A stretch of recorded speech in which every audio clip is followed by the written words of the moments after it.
हाय, hello, नमस्कार. स्वागत आहे पुन्हा एकदा आपल्या एका नवीन व्हिडिओमध्ये. इथे दीदीचा खेळ चालू होता. तिला सुट्ट्या आहे सध्या शाळेला. आणि ऋचा दुपारी झोपली होती. अंघोळ घातल्याने लगेच झोपली. कपडे वगैरे घालू दिले नाही आणि अंगावर तर ठेवतच नाही, लगेच काढून टाकते. ती झोपली होती तर म्हटलं आपण जेवण करून घेऊया. दुपारी होती भाकरी, मूग बटाट्याची भाजी आणि त्याच्यासोबत पापड होते म्हणून एक एक पापड भाजला आम्ही आणि दुपारचं जेवण करून घेतलं. त्यानंतर थोडासा आराम केला आणि ती ऋचा उठली होती लगेच. अशी भाजी बनवली होती. भाजीची रेसिपी काही शेअर केली नाही आहे. मूग बटाट्याची भाजी अशी झटपट छान तयार होते. कुकरला 1-2 शिट्ट्यांमध्ये मोड आलेली मूग असले की. संध्याकाळी बनवलं होतं मी हरभऱ्याची पालेभाजी आणि कांदा लसूण मिरचीवर बनवलं होतं. रस्सा भात आणि हरभऱ्याची पालेभाजी. त्यासाठी मी त्या रस्सा टाकून घेते. कांदे बारीक चिरून घ्यायचे पातळ आणि टोमॅटो घेतलेला आहे. पातेलं तापलं की त्यानंतर त्यामध्ये घालून घ्यायचं आहे तेल. एक पळी तेल घातलेले आहे आणि त्यावर जिऱ्याची फोडणी देऊन घ्यायची. 1 चमचा जिरं घातलेलं आहे. जिरं चांगलं तडतडलं पाहिजे. त्यानंतर त्यामध्ये लसूण, कांदा, ठेचलेला लसूण घेतलेला आहे आणि कढीपत्ता घालून फोडणी व्यवस्थित फ्राय करून घ्यायची. कांदा परतला गेला की त्यामध्ये घालून घेते हिंग. चिमूटभर हिंग घातलेलं आहे. कांदा व्यवस्थित परतला की त्यामध्ये घालून घेते आता बारीक चिरलेला टोमॅटो. टोमॅटोसुद्धा परतून घ्यायचं आहे आणि नंतर घालून घ्यायचे मीठ, मसाला, हळद. इथे मी तांदळाचं पीठ घातलेलं आहे. 1 ते 2 चमचे थोडंसंच पीठ घालायचं.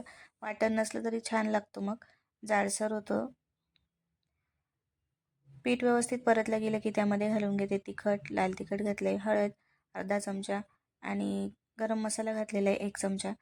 परतून घ्यायचं आहे व्यवस्थित आणि त्यानंतर पाणी घालून जसं आपल्याला पाहिजे असेल त्या हिशोबाने पाणी घालायचं आहे आणि रस्सा बनवून घ्यायचा आहे. त्यामध्ये घालून घेते चवीनुसार मीठ आणि वरून कोथिंबीर टाकून अशा प्रकारे झटपट आपला रस्सा तयार होतो कांदा टोमॅटोचा. खायलाही खूप छान लागतं कांदा टोमॅटोचा रस्सा भात आणि पालेभाजी त्याच्यासोबत. इथे मी हरभऱ्याची पानं आधीच निवडून ठेवली होती, म्हणजे जे देठ असतात ते काढून घ्यायचे.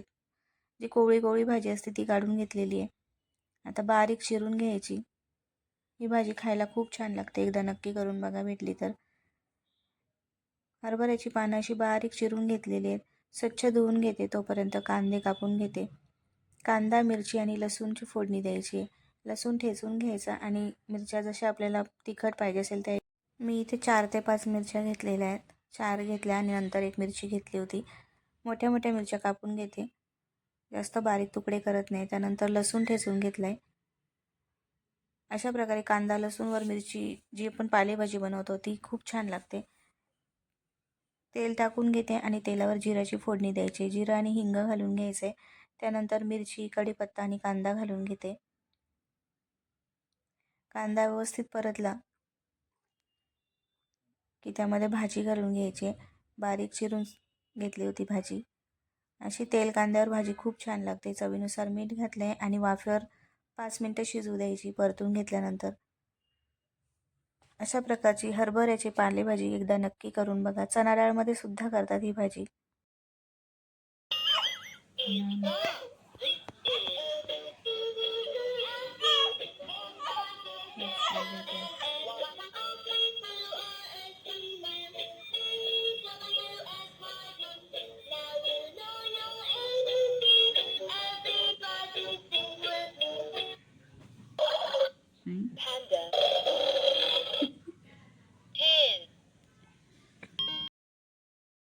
आजचा हा छोटासा ब्लॉग कसा वाटला कमेंट करून नक्की सांगा. आवडला असेल तर चॅनलला सबस्क्राईब करायला विसरू नका.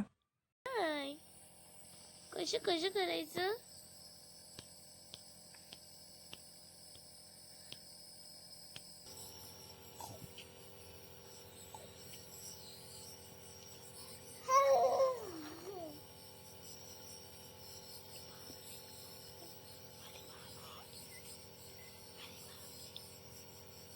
दीदी कुठे आहे?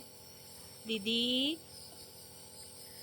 दीदी दीदीला आवाज दे. हो हो हो हो.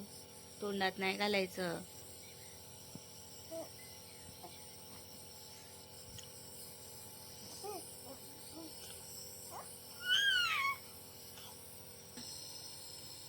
Bye bye bye bye. चालली बघ, चालली मी.